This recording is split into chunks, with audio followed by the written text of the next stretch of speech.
So hey guys, welcome back in a new video. तो guys finally आज हम बात करने वाले हैं फार्मास्यूटिकल इंजीनियरिंग के मोस्ट इंपोर्टेंट क्वेश्चंस के बारे में। ठीक है, तो सबको पता है कि फार्मास्यूटिकल इंजीनियरिंग सबसे खतरनाक सब्जेक्ट है आप सबके अकॉर्डिंग इस थर्ड सेम में। ठीक है, तो क्योंकि मेरे पास भी सबके मैसेज आए हैं कि फार्मास्यूटिकल इंजीनियरिंग के क्वेश्चंस बताइए, तो मैं समझता हूँ गाइस आपके लिए सबसे टफ पड़ रहा है ये सब्जेक्ट, इसलिए आप इससे डर रहे हो इतना। बट आज की इस वीडियो का आप पूरा देख लोगे ना, तो आप बोलोगे कि सर ये इतना आसान सब्जेक्ट था, आप पहले बता देते, हम इसको डरते ही नहीं, इसको पहले ही कर लेते। ठीक है, तो मैं आज आपको पहली बात तो एक सिंपल ट्रिक बताने वाला हूँ कि आखिर ये जो इतना सारा इतना लेंथी जो सब्जेक्ट दिख रहा है आपको, ये आखिर कवर कैसे करना है। ठीक है, एंड इसको पूरे को जितनी मतलब इसमें 60 से 70 मशीन है, इक्विपमेंट जिनको हम बोलते हैं, वो कैसे करने हैं। ठीक है, अगर एग्जाम में कोई सा आ जाता है तो कैसे करें, क्योंकि 60 से 70 तो हम याद नहीं कर सकते। तो मैं आप आज को ट्रिक बताने वाला हूँ एंड कुछ ऐसे guaranteed and most important question बताने वाला हूँ जो कि आएंगे ही पेपर में। ठीक है, ऐसा नहीं है कि मैंने पूरी यूनिट लिख ली है यहाँ पे, नहीं, सिर्फ मोस्ट इंपोर्टेंट। ओके, तो यूनिट वाइज हम बात करेंगे एंड ये हैं सिर्फ लॉन्ग क्वेश्चंस। तो अगर आप इन लॉन्ग क्वेश्चंस को भी करोगे तो ये शॉर्ट क्वेश्चन में भी आपके हेल्पफुल होंगे। ठीक है, तो वीडियो में बने रहना गाइस। एंड ये जिसको नोट्स चाहिए आप मेरे को मैसेज कर सकते हो, मेरे व्हाट्सअप नंबर पर मैंने कमेंट बॉक्स में भी दे दूंगा, मैं डिस्क्रिप्शन बॉक्स में भी दे दूंगा। ठीक है, तो देखो सबसे पहले हम बात करेंगे अपनी यूनिट नंबर 1 के बारे में। तो मैं आपको दिखा देता हूँ पहले। देखो यूनिट नंबर 1 में हमारे 3 चैप्टर आते हैं। फर्स्ट है फ्लो ऑफ फ्लूइड, सेकंड है साइज रिडक्शन एंड थर्ड है साइज सेपरेशन। तो देख सकते हो आप काफ़ी बड़ा यूनिट हो जाता है क्योंकि 3 चैप्टर हैं इसमें। अब मेरी एक बात सुन लीजिए, देखो फ्लो ऑफ फ्लूइड में से तो डायरेक्ट क्वेश्चन आएंगे, तो मैं आपको डायरेक्ट ही बता दूंगा इसमें से तो। बट अब यहाँ से शुरू होते हैं हमारे खेल। तो देखो जैसे साइज रिडक्शन है इसमें, ठीक है, इसमें कोई सी भी मशीन आ जाए, आप एक एज्यूम करना कि जैसे मान लीजिए बॉल मिल आ गया, तो बॉल मिल आ गया तो सबसे पहले आप डायरेक्ट तो बॉल मिल नहीं लिखोगे।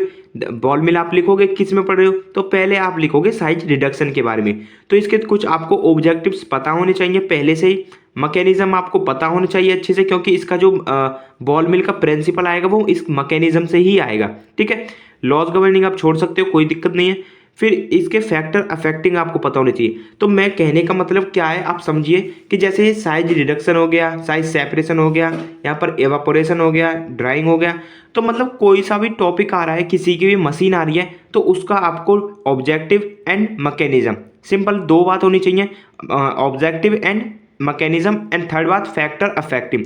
ये तो आपको सबके पता होने चाहिए गाइस, कॉमन है। ठीक है, आप इनको मतलब एक सिंपल रिलेट करके चलिए जिंदगी से ही, जो आपको लग रहा है ना सिंपल। जैसे मान लीजिए फैक्टर अफेक्टिंग ड्राइंग का है, ड्राइंग का क्या कर सकता है, टेम्परेचर हो गया, मॉइस्चर हो गया, एटमॉस्फेयर हो गया, पीएच वगैरह, मतलब बस सिंपल सिंपल बात है। मतलब आप ये मतलब कंजेस्टेड मत बनाइए इसको कि जो बुक में दे रखा है वही रटना है, आप अपने सिंपल सोचिए एंड वो करिए। ठीक है, आ गया समझ।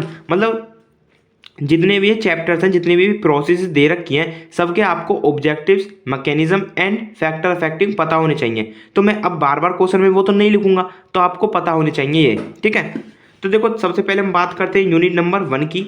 तो यूनिट नंबर 1 में सबसे मोस्ट इंपोर्टेंट क्वेश्चन है first he, right in details about Reynolds number या रेनॉल्ड्स एक्सपेरिमेंट। तो देखो रेनॉल्ड्स नंबर हमारे यूनिट नंबर 1 का स्टार्टिंग में ही चमक जाएगा आपको, तो इसको आपको अच्छे से करना है क्योंकि 7 मार्क में काफ़ी बार आता है एंड इस बार भी चांसेस हैं आए।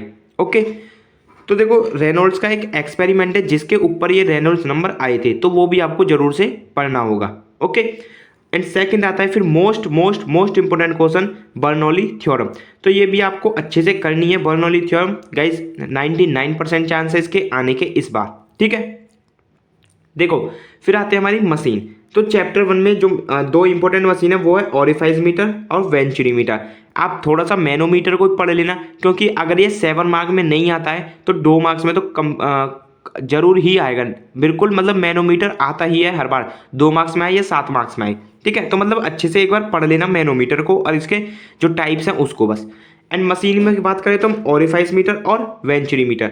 तो अब गाइस देखो मैंने सिर्फ यहाँ पर मशीन के नाम लिख रखे हैं, आपको इसको पढ़कर मतलब पूरे को समझ लेना है एक अच्छी तरीके से। यानी कि ऑरिफाइस मीटर और वेंचुरी मीटर डायरेक्ट ऐसे नहीं आएगा, उसमें आपसे पूछेगा उसका principle, construction, working, merit, demerit and usage.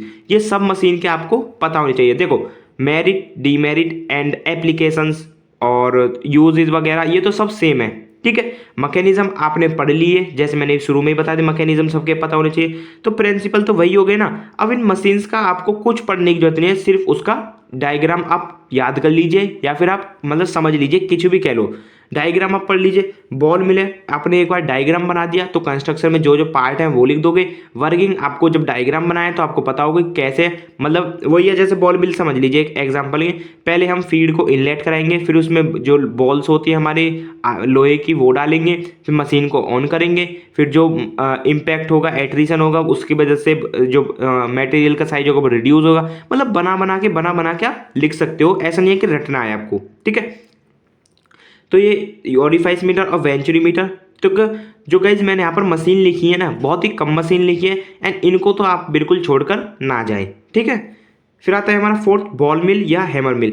देखो ये जो हमारा चैप्टर है साइज रिडक्शन, तो इसमें से जरूर ही आएगा एक ना एक क्वेश्चन या फिर दो भी आ सकते हैं। तो बॉल मिल हैमर मिल में कोई सा एक आएगा, एंड फ्लूइड एनर्जी मिल काफ़ी ज़्यादा इंपॉर्टेंट हो जाता है, ठीक है।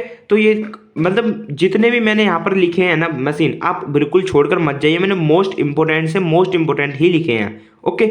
फिर आता है हमारा सिक्स, सीव सेकर। ये हमारा साइज सेपरेशन में है, सिंपल एक टॉपिक नहीं मशीन कह सकते हैं इसको। तो देखो आगे ना समझ, मैंने यहाँ पर सिर्फ मशीन के नाम लिख रखे हैं, आपका इसको पूरा पढ़ना है, principle, construction, working, merit, demerit, uses सब पढ़ना है, ठीक है। तो ये हो गई हमारी यूनिट नंबर 1 खत्म। तो गाइस फिर हम बात करते हैं अपने यूनिट नंबर 2 के बारे में। तो यूनिट नंबर 2 में हमारे 3 चैप्टर्स आ जाते हैं दोबारा से। फर्स्ट है हीट ट्रांसफर, सेकंड है एवोपरेशन एंड थर्ड है ड्राइंग। तो देखो जो सबसे फर्स्ट चैप्टर है इसमें यूनिट नंबर 2 का हीट ट्रांसफर, तो ये तो आपको मोस्ट इंपॉर्टेंट है, ये आपको करना ही है, क्योंकि देखो जो इसके ये ऑब्जेक्टिव्स हो गया, एप्लीकेशन हो गया, एंड इसके जो मैकेनिज्म है, देखो मैकेनिज्म ये ना कंडक्शन, कन्वेक्शन एंड रेडिएशन, ये इसके मैकेनिज्म होते हैं। एंड ये जो 3 मैकेनिज्म है ये आगे एवोपरेशन में भी हेल्प करेंगे एंड डिस्टिलेशन में भी हेल्प करेंगे। तो ये आपको अच्छे से पता होने चाहिए, क्योंकि ये 2 मार्क्स में भी आ सकते हैं, एंड दोनों तीनों आ गए तो 7 मार्क्स में भी आ सकते हैं। हीट ट्रांसफर आपको मस्ट से पढ़ना ही है, इसके मैकेनिज्म पढ़ने हैं, फूरियर्स का लॉ पढ़ना है, ओके। 2 मार्क्स में काफ़ी इंपॉर्टेंट है, अगर आ गया तो 7 मार्क्स में भी आ जाएगा, ठीक है। मतलब हीट ट्रांसफर आप सारा पढ़ लीजिए। ये जो आप बाद में देख रहे हो हीट इंटरचेंजर एंड हीट एक्सचेंजर, ये भी काफ़ी ज़्यादा इंपॉर्टेंट होना है। तो मेरे कहने का मतलब है पूरा हीट ट्रांसफर आप एक बदल से पढ़ लीजिए, ठीक है। पूरा का पूरा हीट ट्रांसफर आप पढ़ लीजिए, ठीक है। मैंने यहाँ पर लिखे हैं mechanism of heat transfer and Fourier's का लॉ, ओके। तो आप पढ़ लीजिए, मेरे कहने से पूरा हीट ट्रांसफर पढ़ लीजिए, ठीक है। फिर बात करेंगे हम एवापोरेशन में। तो एवापोरेशन आपको पता होना चाहिए क्या होता है, उसके फैक्टर अफेक्टिंग आपको पता होने चाहिए, सबसे मेन बात है उसके एप्लीकेशन एंड फैक्टर अफेक्टिंग, ठीक है। मैंने यहाँ नहीं लिखे हैं बट मैं बोल रहा हूँ तो आप समझ लीजिए एक बार। मशीन की बात करें तो सबसे मोस्ट इंपोर्टेंट हो जाते हैं मल्टीपल इफेक्ट एवापोरेटर, इस बार भी आएगा गारंटी है, एंड फोर्स्ड सर्कुलेशन एवापोरेटर को भी आप एक बार देख लेना, ओके। फिर आता है हमारा फोर्थ डिस्टिलेशन में से। तो गाइज मैं तुमको गारंटी दे रहा हूँ डिस्टिलेशन में 1 या 2 मशीन आएंगी, पक्का लिख लो अभी, ठीक है। तो इसमें सबसे मोस्ट इंपोर्टेंट है आपका फ्लैश डिस्टिलेशन, सेकंड है steam distillation and fractional distillation. तो डिस्टिलेशन तो बहुत ही सिंपल सा टॉपिक है, आप उसकी मशीन पढ़ सकते हो इजीली। इसमें से 2 मशीन कम से कम आएंगी, इस बार लिख लो अभी, ठीक है। फिर हम बात करते हैं यूनिट नंबर 3 की। तो इसमें आ जाते हैं हमारे 2 चैप्टर ड्राइंग एंड मिक्सिंग। तो गाइस यूनिट नंबर 3 में से आपको 2 या 3 से या 4 भी क्वेश्चन देखने को मिल सकते हैं, मोस्ट इंपोर्टेंट यूनिट हो जाती है हमारे सिलेबस के अकॉर्डिंग। तो सबसे पहले ड्राइंग में से बात करें तो ड्राइंग का आपको पता होना चाहिए मैकेनिज्म, एप्लीकेशन सब की, ठीक है। एंड इसमें जो मशीन है इंपॉर्टेंट तो वो 3 है, freeze dryer, spray dryer and fluidised bed dryer. तो देखो जो एक फ्रीज ड्रायर और एक फ्लूइडाइज्ड बेड ड्रायर, इनको तो आप बिल्कुल मत छोड़ना, इनमें से एक पक्का आएगा इस बार एग्जाम में, ओके। आई गारंटी इनमें से एक पक्का आएगा। फिर हमारा मिक्सिंग में बात करते हैं तो mechanism of solid and liquid mixing, इसके मैकेनिज्म क्या होते हैं मिक्स करने के, तो आप एक बार से जरूर पढ़ लेना, क्योंकि 2 मार्क्स में काफ़ी ज़्यादा इंपॉर्टेंट हो जाता है, एंड अगर आ गया तो 7 मार्क्स में भी आ जाएगा, ठीक है। ऐसे ही हमारे मिक्सिंग की जो मशीन है वो भी काफ़ी ज़्यादा इंपॉर्टेंट हो जाती है। एक है हमारा sigma blade mixture, twin shell blender and Silverson emulsifier. तो इनमें से आप कर सकते हो तीनों को। एंड जो एक बार मैं आपसे कहूँगा कि ये जो ड्राइंग की और मिक्सिंग की मशीन है आप सारी एक बार अच्छे से देख लेना, ठीक है, क्योंकि इसमें से 4 या 5 क्वेश्चन कम से कम आने वाले हैं यूनिट नंबर 3 में से। ओके, फिर गाइस हम बात करते हैं यूनिट नंबर 4 में। तो यूनिट नंबर 4 में तो कुछ गिने चुने क्वेश्चंस हैं, इसमें से ही आपको देखने को मिल जाएगा एक या दो। देखो सबसे मोस्ट इंपॉर्टेंट क्वेश्चन है theories and factor affecting filtration. देखो मैंने यहाँ पर लिख दिया है फैक्टर अफेक्टिंग फिल्ट्रेशन, क्योंकि आपसे डायरेक्ट फिल्ट्रेशन की पूछ लेगा। इसमें जैसे आपने जैसे ड्राइंग का आ गया मशीन, तो ड्राइंग का नहीं पूछेगा तो आपको फिर भी फैक्टर अफेक्टिंग पता होना चाहिए, आप लिख सकते हो तो अच्छा नंबर आएगा। मतलब समझ रहे हो ना? यस। तो यूनिट नंबर 4 मैंने क्वेश्चन में लिख दिया है theories and factor affecting filtration, बहुत ही ज़्यादा इंपॉर्टेंट क्वेश्चन है। फिर आता है एक मशीन फिल्ट्रेशन की, rotary drum filter, most important. फिर आता है सेंट्रीफ्यूगेशन में से हमारी दो machine, perforated basket centrifuge and non perforated basket centrifuge. तो बहुत ही ज़्यादा इंपॉर्टेंट हो जाता है ये सेंट्रीफ्यूगेशन की मशीन, ये दोनों। बस ओके, यूनिट नंबर 4 ओवर। अब बात करते हैं यूनिट नंबर 5 की।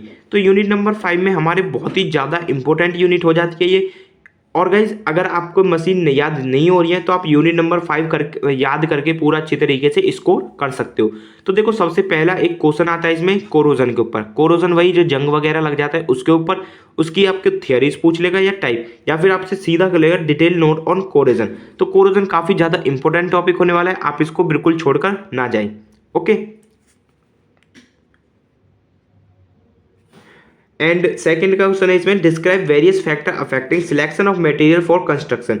तो जो हम कंस्ट्रक्शन करते हैं, इंडस्ट्री डालते हैं, उसमें जो मतलब उसमें हम सिलेक्ट करते हैं मटेरियल को, तो उसके क्या क्या फैक्टर अफेक्ट कर सकते हैं वो आपको मतलब अच्छे से एक्सप्लेन करने हैं। तो ये भी काफ़ी ज़्यादा इंपॉर्टेंट क्वेश्चन है। एंड थर्ड है एक छोटा सा क्वेश्चन है, वो बट मोस्ट इंपॉर्टेंट क्वेश्चन है, note on stainless steel its composition and use.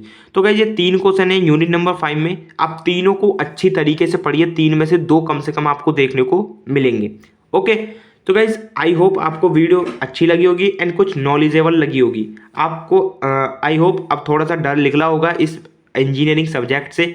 तो जैसे मैंने बताया है आप बिल्कुल ऐसा ही करना। ओके, तो इसके नोट्स वगैरह चाहिए आप मेरे को डायरेक्ट मैसेज कर सकते हो, मैं डायरेक्ट भेज दूंगा आपको नोट्स सबको, ठीक है। एंड आज की वीडियो में इतना ही, नेक्स्ट वीडियो में हम बात करेंगे किसी नए सब्जेक्ट के मोस्ट इंपोर्टेंट क्वेश्चंस के साथ। तब तक के लिए बाय बाय, टेक केयर।